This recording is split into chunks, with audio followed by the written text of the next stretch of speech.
হাসির আড়ালে লুকিয়ে আছে হাজারো ব্যথার কথা। যাদের আপন ভেবেছিলাম তারাই দিল ব্যথা।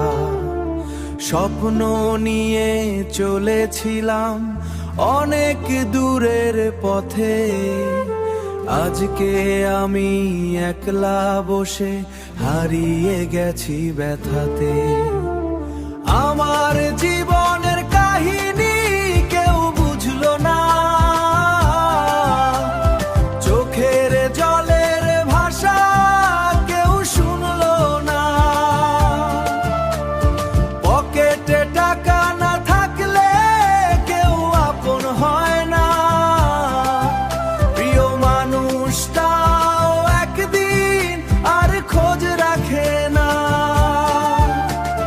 সময়ের সাথে বদলে গেছে চেনা মুখের ভিড়, ভালোবাসা খুঁজতে গিয়ে পেয়েছি শুধু নিঃসঙ্গনী। তবুও আমি থামবো না, স্বপ্ন নিয়ে বাঁচি। একদিন আমার গল্পটা সবাই শুনবে ঠিকই।